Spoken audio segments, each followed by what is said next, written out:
Praise the Lord. मेरी तरफ से आप सबको अस्सलाम। तो राइज शाइन बाइबल स्कूल में हम आपको वेलकम करते हैं और हम शुक्रगुजार हैं खुदा उनके कि सेकंड ईयर का जो ग्रुप है वो कंप्लीट होने को है। इस साल के नवंबर के आखिर में हमारी ग्रेजुएशन होगी और फर्स्ट ईयर की भी, जो कि पास्टर इमैनुअल साहब ने कल फर्स्ट ईयर का लेक्चर लिया। सो प्रेज द लॉर्ड। इसके लिए भी हम खुदा उनकी शुक्रगुजारी करते हैं। और आज हम जो बाइबल स्टडी शुरू करने को है वो है अय्यूब की किताब, बुक ऑफ जॉब। और एक ही गो में हम सारी बुक को खत्म कर देंगे। आमीन। एक ही क्लास में हम सारी बुक को खत्म कर देंगे। आप सोच रहे होंगे कि ये तो काफी मुश्किल है ना। इसके मेरे ख्याल से 42 अबवाब है टोटल। तो नो प्रॉब्लम, नो इशू। आप इसको ख़त्म कर सकते हैं और आप इसको पढ़ भी सकते हैं। मेरी ये बड़ी पसंदीदा बुक है। मैंने इसको बार बार पढ़ा है। मुझे याद नहीं है कि मैंने इसको कितनी बार पढ़ा है, इस किताब को। और जब भी मैं पढ़ता हूँ तो बहुत सारी नई चीज़ें मुझे सीखने को मिलती हैं। तो इससे पहले कि हम इस किताब के बारे में देखें, ये एक बुक है। ये मैं चाहूँगा कि आप लोग इसको लें, अगर ये आपको नज़र आ रही है तो। नहीं तो मैं ग्रुप में शेयर कर दूंगा। ये तकरीबन पाकिस्तान से 40 रुपए की या हद 50 की होगी, जितने की भी हो। खैर समहाउ ये बुक बड़ी ज़बरदस्त है। तो ये मैं पाकिस्तान से लेकर आया था, तो ये ज़रूर पढ़ेंगे। इस बुक का नाम है बाइबल की तफसीर अय्यूब ता गज़लो गज़लात तक। ठीक है, तो ये आपको लाहौर से इजीली मिल जाएगी। आमीन। जितने लोग बाइबल स्टडी के और ज्यादा डीपली देखना चाहते हैं इन चीजों को, तो वो ये बुक जरूर खरीदें, बल्कि सब लोग खरीदें। ठीक है, ये बुक सब लोग खरीदें। Praise the Lord. आमीन। ताकि आप ज्यादा से ज्यादा कलाम को सीख सकें और जो बातें हम क्लास में नहीं सीखेंगे वो आपको इस बुक के अंदर में से मिल जाएंगी। आमीन। सो आज हम अय्यूब की किताब को देखेंगे। अय्यूब की किताब के बारे में कहा जाता है कि ये किताब जो है ये पैदाइश की किताब के साथ साथ तकरीबन तकरीबन लिखी गई। और कुछ लोगों का मानना है कि इसका राइटर भी पुराने अहदनामे में से ही कोई एक है। और ये भी ख्याल किया जाता है कि ये बहुत पुरानी किताब है, बहुत पुरानी। ठीक है, इसका जो मटेरियल है, इसकी जो बातें हैं वो बहुत ज़्यादा पुरानी है, इसकी तारीख जो है बहुत ज़्यादा पुरानी है। सो अय्यूब की किताब में आपको इंसान, जानवर, परिंदे, पहाड़, दरिया, समंदर, दुख, तकलीफ, दोस्त, शैतान और खुदा, एक खानदान, दौलत और इज्जत जो है वो नजर आती है। ये सारी बातें जो मैंने रिपीट की लिखने वाली थी। ठीक है, अगर आपने नहीं लिखी तो आप सुनते जाएं। ठीक है। सो इस किताब में बड़ी बड़ी गहरी बातें हैं और इस बुक को समझना, अय्यूब की किताब को समझना बड़ा थोड़ा सा, इट्स वेरी ड्राई, ये बहुत मुश्किल है। लेकिन अगर आप इसको दिल से सीखेंगे, दिल से इसके ऊपर स्टडी करेंगे, तो आपको बहुत बरकत मिलेगी और बहुत सारी चीजें सीखने को मिलेंगी। आमीन। सो इस किताब के जो मेन किरदार है वो है अय्यूब। अय्यूब। और इस किताब के जो मेन किरदार हैं उसमें अय्यूब शामिल है, उसकी बीवी शामिल है, उसके 4 दोस्त शामिल हैं, खुदा शामिल है इस बुक में। और इस बुक में शैतान भी है। ठीक है, शैतान भी है। और शैतान सिर्फ आपको इस किताब में पहले 2 अबवाब में नजर आता है। पहले 2 अबवाब में तकरीबन 14 बार लफ्ज शैतान जो है इस किताब में लिखा गया है, पहले 2 अबवाब में आई थिंक। ठीक है, 14 बार सिर्फ पहले 2 अबवाब में। शैतान का काम ही ये होता है कि आग लगाकर बिगाड़ पैदा कर कर भाग जाए। ये सामने शायद अगर रोमिस साहब बैठे हैं तो जरा फ्रंट पे आ जाए, मुझे अच्छा लगेगा। रोमिस है यहाँ पर? नहीं है, चले ओके ओके, अच्छा ठीक है, ये छोटा भाई है। ओके, ठीक हो गया। Thank you thank you. जी पास्टर साहब उधर गए हैं वॉशरूम तक। Okay okay, thank you thank you.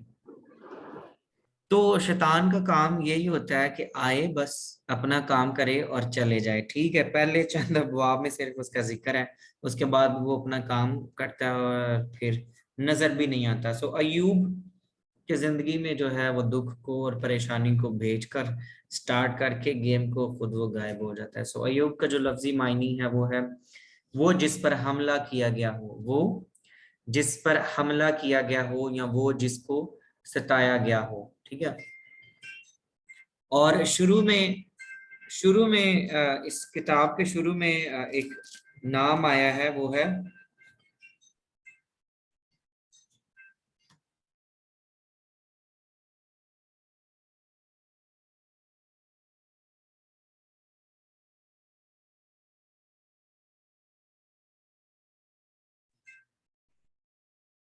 जी। तो अयूब की किताब, उसका पहला बाब, उसकी पहली आयत को देखते हैं। उसमें लिखा है, ऊज की सरजमीन में अयूब नाम एक शख्स था। वो शख्स कामिल और रास्तबाज था और खुदा से डरता और बदी से दूर रहता था। आमीन। ऊज यानी शुमाली अरब का एक एरिया था। शुमाली अरब में ये एक एरिया था जिस जगह पर अयूब रहता था। ठीक है। तो किताब के सिर्फ पहले दो अबवाब में हमें शैतान का जिक्र मिलता है, और अयूब की सारी स्टोरी जो है वो हमें शुरू होती हुई नजर आती है, और हमें मिलता है कि चार खूबियां अयूब के अंदर पाई गई थी। तो वो पहले बाब में दो बार मेरे ख्याल से मेंशन की गई हैं।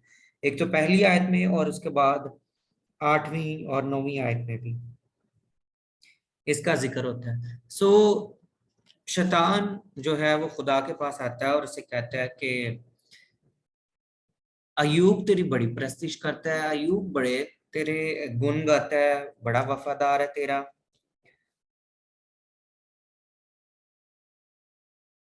और खुदा से कहता है कि हाँ ऐसे ही है, और खुदा उसे खुद ही मौका देता है कि अच्छा, क्या तू अयूब को आजमाना चाहता है।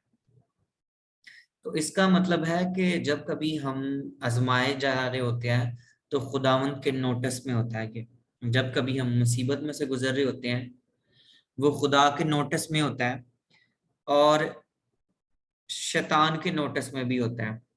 असल में खुदा ही ने खुद शैतान की जो तवज्जो थी वो अयूब की तरफ मरकूज करवाई थी। अगर आप गौर से देखते हैं तो पढ़ते हैं जरा क्या लिखा है। 6वीं आयत में लिखा है, और एक दिन खुदा के बेटे आए कि खुदा उनके हजूर हाजिर हो, और उनके दरमियान शैतान भी आया। और खुदावन ने शैतान से पूछा कि तू कहाँ से आता है। शैतान ने खुदावन को जवाब दिया कि जमीन पर इधर उधर घूमता फिरता और उसमें सैर करता हुआ आया हूँ। खुदावन ने शैतान से कहा, क्या तूने मेरे बंदा अयूब के हाल पर भी कुछ गौर किया है। देखें कौन तवज्जो दिला रहा है शैतान की, खुदा खुद ही उसे बता रहा है। प्रॉमिस भाई, खुदा खुद ही एक हिंट दे रहा है कि अयूब को जानते हो तुम। ठीक है, खुदावंद इसका मतलब है कि खुदावंद खुद ही अयूब को प्लेट में रख के शैतान को सौंप रहा था कि इसको आजमा, इसको चेक कर, इसको मजबूत कर। और ठीक है, बिकॉज खुदा जो है वो सारी सिचुएशन से वाकिफ था कि क्या होने वाला है। ठीक है। सो शैतान जो है वो अपना काम शुरू कर देता है, वो अयूब को आजमाना शुरू कर देता है। मुख्तलिफ बीमारियों से, परेशानियों से, 4 किस्म की बीमारियों उस पर ले आता है। उसका मालो दौलत जाता रहता है। पहले ही चैप्टर में उसके बेटे और बेटियां जो हैं वो खत्म हो जाते हैं, और उसके बाद शैतान जो है वो फिर गायब हो जाता है। उसके बाद अयूब जो है वो कंगाल हो जाता है। ठीक है, राख पर बैठ जाता है। और किसी ने कहा है कि ये जिस जगह पर वो बैठा था वो शहर का वो कोना था जहां पर कचरा और कूड़ा क्रिकेट जो था वो जलाया जाता था, और वहां पर ये बैठा हुआ था। अयूब जो था वहां पर बैठा हुआ था शहर के किसी एक कोने में। और वहां पर से आगे सारी स्टोरी जो है शुरू होती है, और फिर अयूब के 4 दोस्त आते हैं उसका पता करने के लिए, उसको हेलो हाय करने के लिए, उसको तसल्ली देने के लिए, उसको दिलासा देने के लिए उसके 4 दोस्त आते हैं। लेकिन जब उसके चारों दोस्त आते हैं तो वो ये कहते हैं कि तूने जरूर कुछ संगीन गुनाह किया है, तू मुजरिम है। तू मुजरिम है, इसलिए तुझे ये सजा मिली है, क्योंकि खुदा जो है वो इंसाफ का खुदा है, तो वो कभी भी किसी के साथ बेइंसाफी नहीं करता। लिहाजा तू मुजरिम है, तूने गुनाह किया है, और गुनाह की वजह से तेरे बेटे तुझसे चले गए, तेरा माल दौलत तुझसे चला गया। और फिर एक दोस्त उसका कहता है कि अभी जो कुछ तेरे साथ हो रहा है ये कम हुआ है। उसके एक दोस्त था, वो कहता है कि जितनी सजा तुझे मिलनी चाहिए थी, अभी ये सजा जो है वो बहुत कम है। मेरे ख्याल से आपकी सजा ज्यादा बनती है। देखें कैसे दोस्त हैं, ठीक है। आए उसे तसल्ली देने के लिए, उसके लिए दुआ करने के लिए, लेकिन उससे उन्हें फख्र था अपनी रास्तबाजी पर, अपने नॉलेज पर, ठीक है। अपनी रास्तबाजी पर उसके दोस्त जो थे वो फख्र कर रहे थे। तो इस तरह से सिलसिला जो है वो जारी रहता है उनके दरमियान, बहस व तकरार का सिलसिला जो है वो जारी रहता है। तो इसमें चंद चीजें हैं जो इस किताब में से हम देखेंगे, जो हमारे सीखने के लिए होंगी, और शायद आप वो पहली बार सुनेंगे। आमीन। और कुछ चीजें होंगी जो बड़ी जबरदस्त होंगी आपके लिए। आ, एक अयूब की किताब का जो टाइटल है ये लिख लें। अयूब की किताब का टाइटल जो अगर आप लिखना चाहते हैं, तो ये दो टाइटल मैं आपको बताऊंगा, इस बुक के दो टाइटल हैं, ठीक है। एक जो है ये मैंने खुद लिखा है, जो मैंने इस बुक को टाइटल दिया, एक वो है, और एक वो है जो मैंने सीखा था। नंबर 1, हाउ टू सफर, कैसे मुसीबतों को बर्दाश्त किया जाए, ठीक है। दूसरा जो मैंने दिया है इस बुक को title, how to praise God, कैसे खुदा की तारीफ की जाए, या गॉड इज पावरफुल, ठीक है, गॉड इज सॉवरेंट। इस बुक के अंदर आपको खुदा की बेहद तारीफ नजर आएगी। अय्यूब की किताब के अंदर आपको बेहद बेहद, मेरे पास तकरीबन 150-200 से ज्यादा पॉइंट होंगे, और इसी वर्सेस में से मैंने लिए हैं। वर्सेस को मैंने नंबर लगाने शुरू कर दिए हैं। जिस जगह पर भी खुदा की तज़ीम या खुदा के बड़े कामों का जिक्र आया है, खुदा की सफात का जिक्र आया है, मैंने उनको नंबर देना शुरू कर दिए हैं, ठीक है। तो मैंने नोट किया कि मेरे पास 150 से ज्यादा जो है खुदा की सफात मौजूद हैं, या जो खुदा ने काम किए हैं वो मौजूद हैं इसी किताब में से, इन्हीं वर्सेस में से मैंने उनको नंबर दे दिए हैं। सो चंद बातों का जिक्र जो है वो मैं आपके सामने करूंगा, ठीक है। 9वें बाब की 5वीं आयत में खुदा की सिफात देखें। वो पहाड़ों को हटा देता है और इन्हें पता भी नहीं लगता। वो अपने कहर में उनको उल्ट देता है। वो जमीन को उसकी जगह से हिला देता है और उसके सतून कांपने लगते हैं, ठीक है। ये देखें, फिर एक बड़ी जबरदस्त आयत, 9वीं आयत, उसने बनाते अलनश और जबार और सरैया और जनूब के बुर्जों को बनाया, ठीक है। ये आगे चल के इस आयत का मतलब भी हम देखते हैं, ठीक है। वो बड़े बड़े काम जो दरियाफ्त नहीं हो सकते और बेशुमार अजायब करता है। जो जो ऐसे खुदा की सफात लिखी हुई है ना, आप उनको नंबर देना शुरू कर दें। वर्ष के सामने एक कच्ची पेंसिल के साथ 1 2 3 4 5 लिखना शुरू कर दें इस बुक में से, ठीक है। फिर आगे चलते हैं 10वें बाब में से 7वीं आयत में, और कोई नहीं जो तेरे हाथ से छुड़ा सके। इसका मतलब कि वो जोरावर है, ठीक है। बहुत सारी हैं।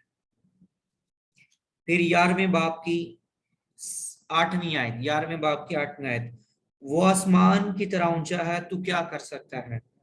वो पताल से गहरा है, तू क्या जानता है। खुदा जो है पताल से गहरा है, तू क्या जानता है। उसकी नाप जमीन से लंबी है। वाह, उसकी नाप जमीन से लंबी है और समंदर से चौड़ी है। अगर वो बीच से गुजर कर बंद कर दे और अदालत में बुलाए, तो कौन उसे रोक सकता है। खुदा का कोई शरीक नहीं है। ये खुदा की सिफात हैं जो इस किताब के अंदर आपको मिलेंगी। आमीन, प्रेज द लॉर्ड। सो ये बुक जो है ये बेहद तारीफ के साथ, खुदा की तारीफ के साथ, खुदा की हम्द के साथ, खुदा की वडियाई के साथ, खुदा की सिफात से भरी हुई है। मैं ये समझता हूँ कि अगर आप अच्छी दुआ करना चाहते हैं ना, पावरफुल दुआ, मेरी तरफ देखें सब लोग जरा इधर, अपने चेहरे मेरी तरफ, चेहरे नूरानी मेरी तरफ करें, ठीक है। मैं ये चाहता हूं कि अगर आप अच्छी स्ट्रोंग पावरफुल दुआ करना चाहते हैं ना, तो अय्यूब की किताब को बार बार पढ़ें। ऐसे पावरफुल, ऐसे जानदार जुमले, ऐसे जानदार अल्फाज इस किताब में यूज किए गए हैं जो कहीं और पर आपको नजर नहीं आएंगे, किसी और किताब में आपको नजर नहीं आएंगे, ठीक है। ये जुमला जो मैंने अभी आपको पढ़ा है कि उसकी नाप जमीन से भी लंबी है और समंदर से चौड़ी है, ठीक है। पिछले बाब में जो हमने पढ़ा है, उसने बनाते अलनहाश और जब्बार और सरैया और जनूब के बुर्जों को बनाया। ये शायद आपको किसी और बुक में नहीं मिलेंगे, ठीक है। फिर आगे आ जाए, बहुत कुछ है इस बुक में से सीखने के लिए। फिर एक मशहूर आयत है 14वें बाब में, इंसान जो औरत से पैदा होता है थोड़े दिनों का है और दुख से भरा हुआ है। वो फूल की तरह खिलता है और काट डाला जाता है, वो साई की तरह उड़ जाता है और ठहरता नहीं, ठीक है। ये आयत अक्सर हम बोलते हैं।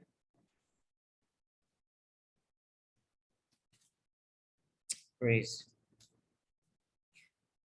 16वें बाब को देखते हैं जरा। 16वें बाब में अयूब अपने दोस्तों को झिड़कता है। वो क्या कहता है, 16वें बाब को देखिए जरा, ठीक है। तब अयूब ने जवाब दिया, ऐसी बहुत सी बातें मैं सुन चुका हूं, तुम सब के सब निकम्मे तसल्ली देने वाले हो।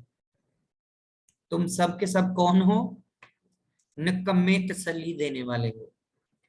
कुछ लोग जो है वो निकम्मे होते हैं। निकम्मे तसल्ली, ਕਿਸੇ ਦਾ ਪਤਾ ਕਰਨਗੇ ਬਜਾਏ ਉਹਨੂੰ ਹੌਸਲਾ ਦੇਣ ਦੇ, ਐਸੇ ਹੀ ਉਹਦੇ ਮੂੰਹ ਤੋਂ ਉਹਨੂੰ ਕਹੀ ਜਾਣਗੇ ਇੰਨੇ ਨਹੀਂ ਜੇ ਬਚਣਾ ਹੈ ਜੀ। ਇਹ ਹਫਤਾ ਦੋ ਹਫਤੇ ਹੀ ਹੈਗਾ ਜੇ ਭਾਵੇਂ ਮੁਸ਼ਕਲ ਜੀ ਗੱਲ ਲੱਗਦੀ ਹੈ ਬੱਚੇ, ਹਨਾ। इन्हें नहीं जे हुन बचना, वो बंदा सोच सोच के लगा जाता है कि ये मुझे क्या कहना शुरू करते। हाय इन्ने पैसे लग गए तेरे ऑपरेशन ते, तेरे घरदियां ने कर्जा चुक के तेरा इलाज कराया, खान ਨੂੰ भी नहीं पैसे है, बंदा सोच सोच के परेशान हो जाता है कि की हो गया। सो इस तरह के कुछ निकम्मे रिश्तेदार, कुछ दोस्त भी होते हैं जो निकम्मे तसल्ली देने वाले होते हैं, राइट। कुछ दोस्त भी होते हैं ऐसे। सो सेम अयूब के भी कुछ निकम्मे दोस्त थे जो उसको तसल्ली देने आए कि तूने जरूर गुनाह किया है, तू मुजरम है, तू बहुत बड़ा मुजरम है, वरना खुदा कभी किसी के साथ ऐसा नहीं करता, खुदा तो कभी किसी को सजा नहीं देता, ठीक है। तू तो कहता था जी मैं रास्तबाज हूँ, मैं तो बड़ा पाक दामन हूँ, मैंने कभी कुछ किया नहीं है, ठीक है। तू तो कुर्बानी भी गुजरानता था, तो फिर तेरे साथ ऐसा क्यों हो गया अचानक, राइट। सो अयूब उन्हें कहता है कि तुम्हारी तसल्ली देना जो है, मुझे ऐसे लगता है जैसे आप मुझे तीर मार रहे हो, ठीक है। ਤੁਸੀਂ तसल्ली घट तो मैंने दुख बहुता दे रहे हो। सो ऐसी तसल्ली की अयूब कहता है मुझे कोई जरूरत नहीं है। ये इफ़त फैसल, प्लीज आप अपना माइक म्यूट कर लें, राइट। तो उसके बाद चैप्टर नंबर, एक बड़ा जबरदस्त इसका बाब है, मैं चाहता हूँ क्या वो अ, हम सब लोग उसको मिलकर पढ़ेंगे। मैं 2 मिनट देता हूँ। अयूब की किताब, उसका चैप्टर 29 चैप्टर सब लोग निकाले, और 2 मिनट है आपके पास। 2 मिनट में अयूब ने यहाँ पर अपनी जिंदगी के बारे में बहुत सारी बातें कही हैं। तो एक पेपर पर या एक पेंसिल ले और बाइबल के ऊपर ही उसको नंबर देना शुरू करें, तो देखें कितने कितने नंबर आप बनाते हैं जल्दी से। 2 मिनट है आपके पास। अयूब की किताब चैप्टर 29, इसमें बड़ी जबरदस्त बातें अयूब अपने बारे में करता है, अपने माजी के बारे में। तो आप इसको जरा नंबर दें कि कैसे आप देते हैं, कितने पॉइंट्स आप निकालते हैं।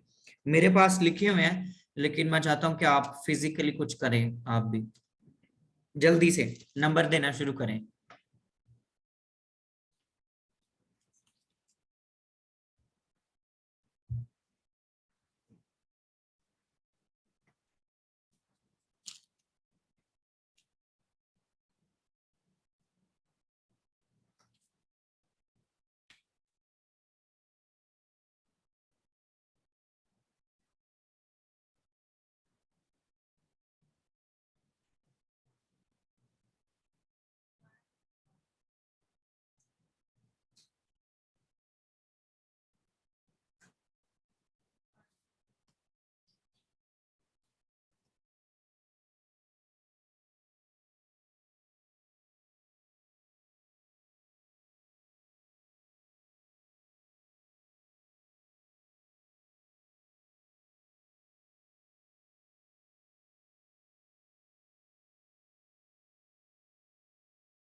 अपना हाथ ऊपर कर लीजिएगा जब आप निशान लगा लेंगे, जिन लोगों ने पढ़ लिया।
जी ओके।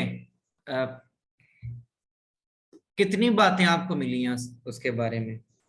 25 वर्सेस हैं, टोटल 25 वर्ष हैं, तो आपको कितने पॉइंट्स मिले हैं इन इन 25 वर्षों में से?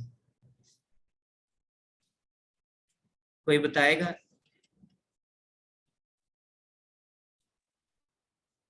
जी सर जी, मेरी आवाज आ रही है? जी जी आ रही है। 25 वर्सेस में से मुझे तकरीबन 50 पॉइंट मिले। Okay wonderful. Okay wonderful. इतने ही हैं, इतने ही हैं, इतने ही हैं। जीरो में से आपको कितने मिले हैं?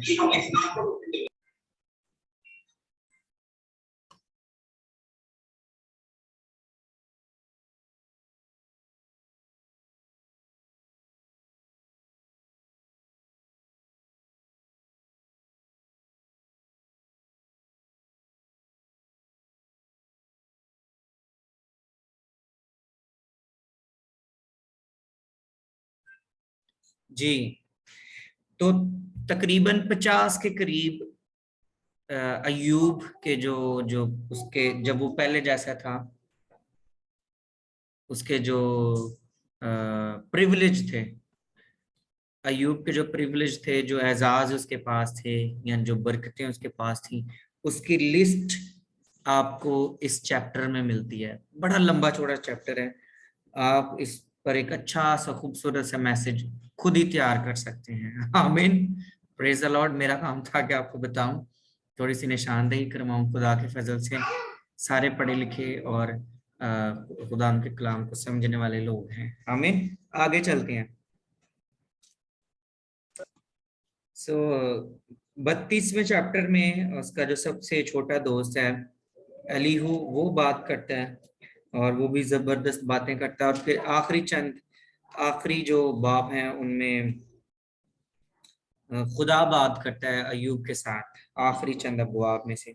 तो एक दो चीजें थी जो बड़ी जरूरी थी, मैं समझता था कि आपके साथ शेयर की जाएं, तो अब उनकी तरफ चलते हैं, देखते हैं 38वें बाब की 7वीं आयत को। 38वें बाब की 7वीं आयत में यूं लिखा है, जब सुबह के सितारे मिलकर गाते थे और खुदा के सब बेटे खुशी से ललकारते थे। खुदा के सब बेटे खुशी से ललकारते थे। खुदा का तो एक ही बेटा है, राइट, और वो कौन है? यीशु मसीह। तो फिर ये सब बेटों का कौन, क्यों यहाँ पर कॉन्सेप्ट पाया जा रहा है? अगर आप गौर से देखते हैं, अगर आप गौर से देखते हैं तो ये सब बेटे जो हैं, ये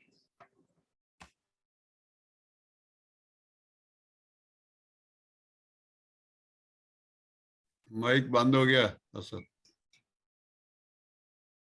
अगर आप गौर से देखते हैं तो ऊपर इसका जवाब लिखा हुआ है, ऊपर इसका जवाब लिखा हुआ है कि ये किसके बारे में बात चल रही है। पहली आयत को, जब सुबह के सितारे मिलकर गाते थे और खुदा के सब बेटे खुशी से ललकारते थे। आए मेरे साथ हवाला निकालें, यशायाह की किताब 14वां बाब, 14वें बाब की 12वीं आयत में क्या लिखा है, कोई पढ़े जरा।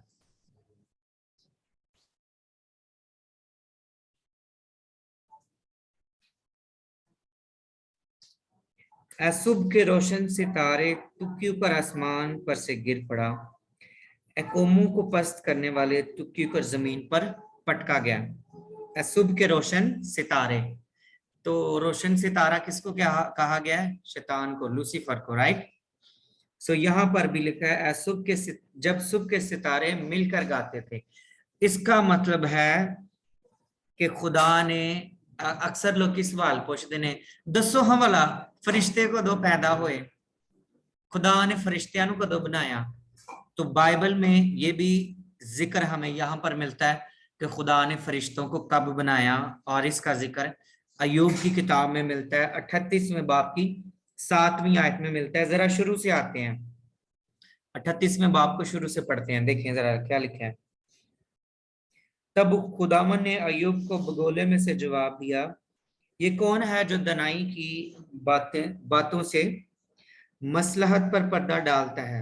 मर्द की मानिद अब अपनी कमर कस ले, क्योंकि मैं तुझसे सवाल करता हूं और तू मुझे बता। खुदा अय्यूब को कह रहा है कि मैं तुझसे सवाल करता हूं और जवाब अब तूने मुझे देना है, क्योंकि तुम लोगों ने मुझसे बहुत सारे सवाल पूछे हैं। अब मैं तुमसे सवाल करूंगा और तुमने जवाब देना मुझे, ठीक है? तू कहाँ था जब मैंने जमीन की बुनियाद डाली? खुदा कह रहा है कि तू कहाँ था जब मैंने जमीन की बुनियाद डाली? तू दानिशमंद है तो बता, क्या तुझे मालूम है किसने उसकी नाप ठहराई, या किसने उस पर सूत खींचा?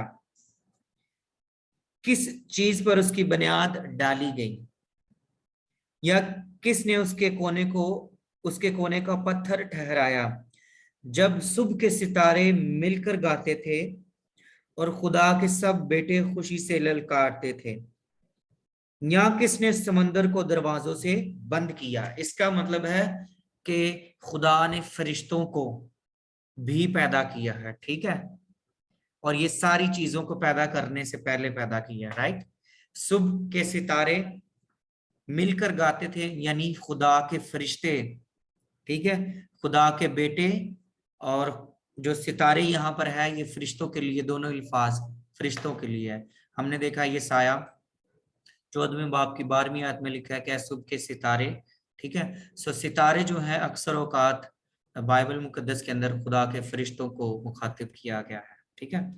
तो ये बात भी हमारे लिए एक बड़ी सीखने वाली थी कि फरिश्तों को कब पैदा किया गया, तो आप कह सकते हैं कि उसका हवाला बाइबल में मौजूद है, और सितारे जो हैं वो भी उन्हीं को एक लक़ब दिया गया है। आमीन। उसके बाद दूसरी बड़ी चीज इसी बाब में है, उसकी 31वीं आयत में, 38 बाब उसकी 31 आयत, क्या तू अक़द सरैया को बांध सकता है या जबार के बंद को खोल सकता है। तो इस चीज को, इस आयत को समझने के लिए मैंने एक यहाँ पर गूगल पर मैंने एक चीज निकाल के रखी है, वो मैं अभी आपके साथ शेयर करता हूँ। ये जरा स्क्रीन पर देखें सब लोग अपने, ठीक है, अभी आएगी। जो लोग ये नजर आ रहा है सबको? प्लीज अपने माइक खोले और मुझे बताएं अगर ये सबको नजर आ रहा है तो। जी सर आ रहा है। ओके, सो ये जो 31वीं वर्ष है ना, ये है, इस चीज के बारे में जिक्र है, ठीक है। 38वें बाब की जो 31वीं वर्ष है उसमें इस जी ये जो सितारे हैं, कहकशा इसे उर्दू में कहते हैं, ठीक है, या बड़ा जबरदस्त उर्दू में यहाँ पर लिखा हुआ है अक़द सुरैया और जबार, ठीक है, ये है, ठीक है।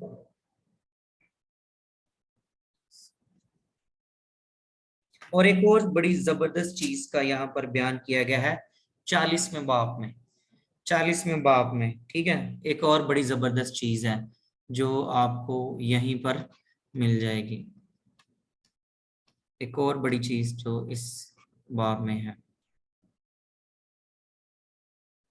40वें बाब की 15वीं आयत को देखें जरा, 40वें बाब की 15वीं आयत को कोई निकाले,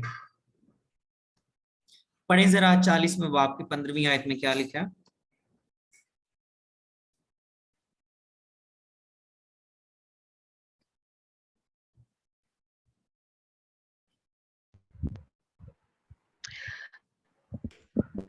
जी कोई पढ़ रहा है?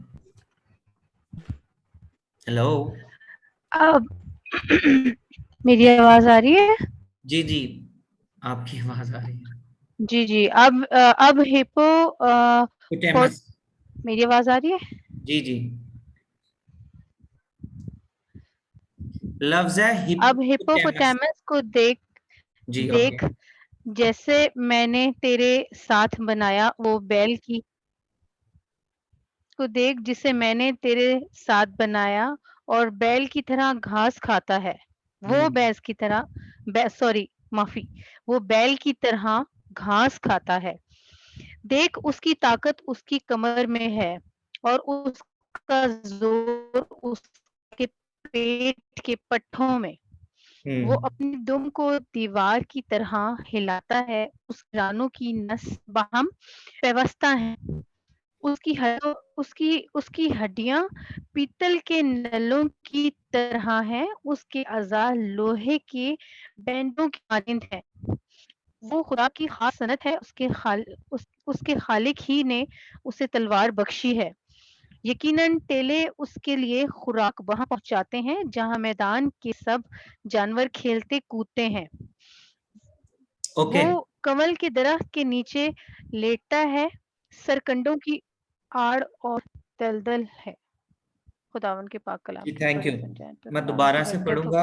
अब शुक्र। हिप्पोपोटामस को देख जिसे मैंने तेरे साथ बनाया है, ये खुदा सवाल कर रहा है अयूब से, ठीक है।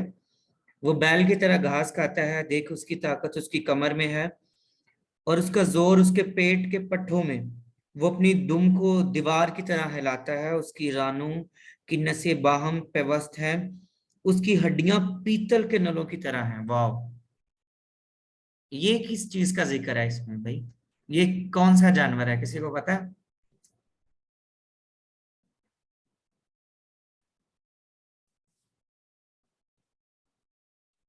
उसके अज़ा लोहे के बैंडों की मानिद है, वो खुदा की खास सन्नत है, खुदा की डायनासोर का जिक्र है, ठीक है, अगर आपसे कोई पूछे, क्योंकि डायनासोर का और कहीं भी जिक्र नहीं है, तो इस बुक के अंदर हमें ये भी नजर आता है। इसको इंग्लिश में बेमसित कहते हैं। तो ये मैं अभी दिखाने लगा हूं कि ये कौन सा जानवर था, तो आपने इसको जरा देखना है अपनी स्क्रीन पर, ठीक है जी।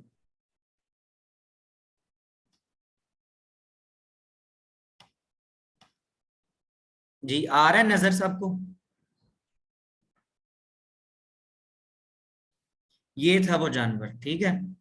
मेरे ख्याल से ये जानवर है वो, ठीक है, जिस पर मेरा कर्सर है ना, ये वाला, या मतलब क्योंकि बाइबल में जो इसकी निशानियां बताई गई हैं, उसकी दुम का जिक्र है ना, उसके पट्ठों का जिक्र है, तो ये ओरिजिनल जानवर जो है वो ये है, डायनासोर। यहाँ पर लिखा हुआ ना, ठीक है। शुमाइला अगली सीट पर आ गई देखने के लिए। वेरी गुड, ठीक है।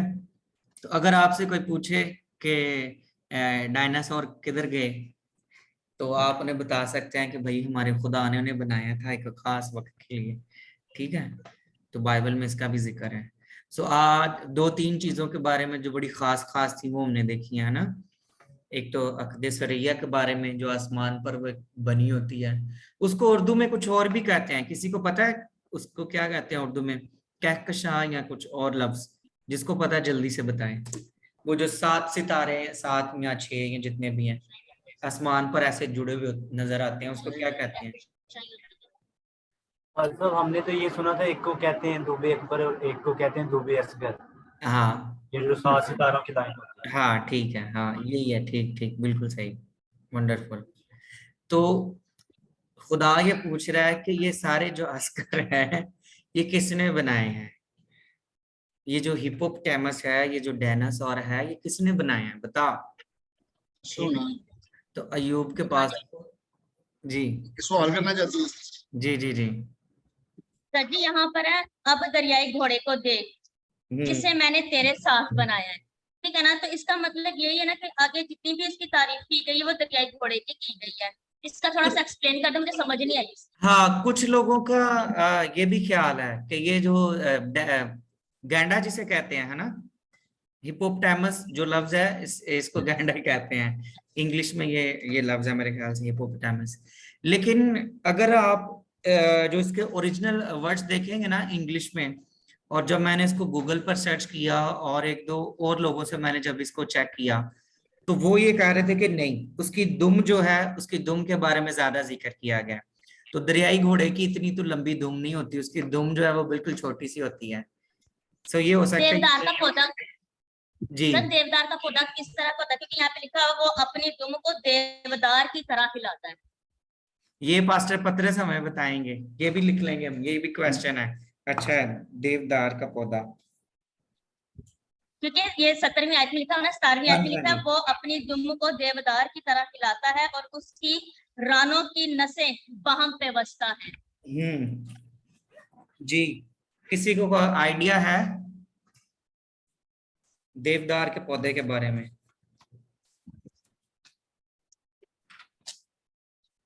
इसमें पुराने अहदनामे में ये लफ्ज काफी बार इस्तेमाल हुआ है इसकी लकड़ी के बारे में,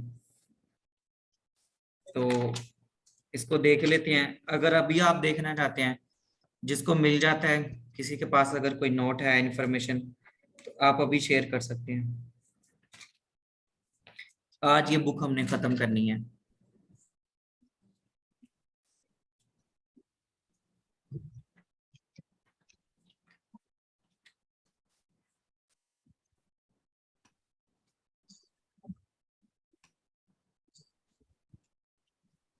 लैटिन में सब अंग्रेजी में आया, ड्राई जुलाई किया।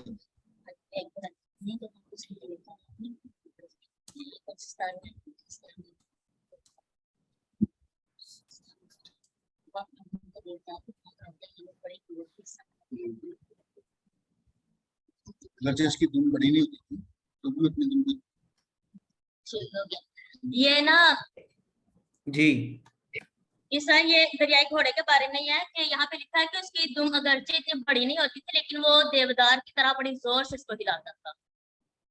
तो इसकी दुम छोटी होती है। यानी बड़ी कुव्वत के साथ। इसके बारे में मुख्तलिफ राय पाई जाती है। तो यहाँ पर एक ठीक है, ठीक है। इसकी एक सूरत मैं आपको मुख्तलिफ दिखाता हूँ। यहाँ पर अगर आप पिक्चर देख रहे हैं या नहीं, ये है वो पिक्चर जिसका आप जिक्र कर रहे हैं।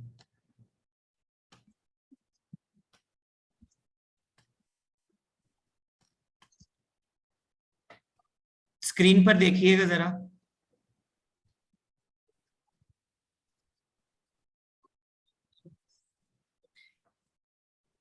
ये देखें, ये इसका फर्क बताया गया है। मुझे भी पहले यही लगता था कि ये जो है वो इसको जो कहते हैं हिप्पोपोटामस ही था, लेकिन ज्यादातर जो लोग मानते हैं वो ये है कि वो बीमॉथ जो अंग्रेजी लफ्ज है इसके लिए इस्तेमाल हुआ, उसको अगर आप देखते हैं तो फिर वो हिप्पोपोटामस नहीं है। चले ठीक है, ठीक। ठीक है, आगे बढ़े। तो आगे बढ़े जी। यहाँ पर एक देवदार का जो दरख्त है उसके बारे में अगर किसी के पास कोई इंफॉर्मेशन है तो शेयर कर दे। सनोबर का दरख्त है देवदार। सनोबर का दरख्त। Okay pastor ji, thank you. और इसके बाद सनोबर का दरख्त यानी कि ये किस काम के लिए आता है? अब ये तो उसकी हिस्ट्री में जाना पड़ेगा। लहलहाना जो तो आपके ये उसकी सनोबर तरह के ये दरख्त को कहते हैं। देवदार की दरख्त की तरह ये हिलता है, हिलाता है, यानी कि एक उसकी मिसाल दी गई है। अब उसके करैक्टर को देखने के लिए फिर उसकी डिटेल। जी ओके, थैंक यू।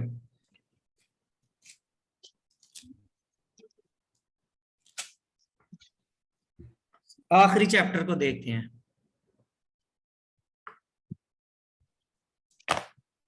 आखिरी चैप्टर में 42वें बाब में एक बड़ी जबरदस्त बात कही गई है। पहली ही आयत में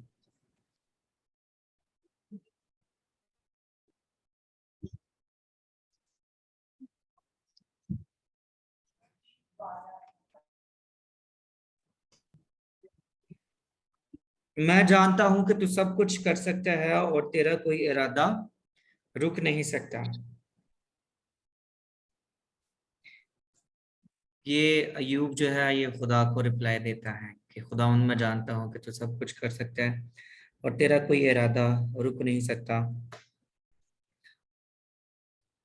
और फिर अगर आप शुरू के 3-4 चैप्टर पढ़ें और जो कुछ मैंने आपको बताया है वो, और आखिरी चैप्टर को कंपेयर करें और इस बुक को लें, खास तौर पर ये बुक जो है जरूर लें जहां कहीं से भी ये मिलती है, तो आपको आसानी होगी। अयूब की किताब, बल्कि अगली जो 5 किताबें हैं, अयूब, ज़बूर, बाज और गज़ल गज़लात, इन सारी 5 किताबों को पढ़ने में ये बुक जो है ये हमारी रहनुमाई करेगी। ठीक है, क्योंकि हम कोशिश करेंगे कि एक ही क्लास में 1 गो में हम एक एक बुक जो है उसको कवर कर लें, तो उसके लिए फिर ये जरूरी है कि ये बुक आपकी रहनुमाई करे। तो फिर खुदा से जो है दोबारा औलाद जैसी बरकत जो है वो देता है, और उसके फिर 10 बच्चे होते हैं। ठीक है जी, डबल पोर्शन खुदा से दे देता है, जानवरों का भी, इज्जत दौलत शोहरत का भी। और जब उसके रिश्तेदार आते हैं तो वो भी खाली हाथ नहीं आते हैं जी, वो भी उसे बरकत देकर जाते हैं। 11वीं आयत में आप देख सकते हैं कि जब उसके रिश्तेदार उसे मिलने के लिए आते हैं, उसके दोस्त, तो एक एक सिक्का जो है वो उसे देकर जाते हैं। जबरदस्त पॉइंट, खाली हाथ नहीं जाना किसी ने कहा। आमीन। एक उर्दू में वो शेर भी है, आप आएंगे तो क्या लाएंगे, है ना, आप जाओगे तो क्या देकर जाओगे, यानी देना ही देना है। ठीक है, रिसीविंग ही रिसीविंग है। आओगे तो क्या लाओगे, जाओगे तो क्या देकर जाओगे, कुछ इस तरह से है। सो फिर 16वीं आयत में फिर एक और जबरदस्त बात का जिक्र है, और उसके बाद अयूब 140 बरस जीता रहा और अपने बेटे और पोते चौथी पुश्त तक देखे। कितनी? फिर चौथी, 4 का जिक्र आ गया, ठीक है।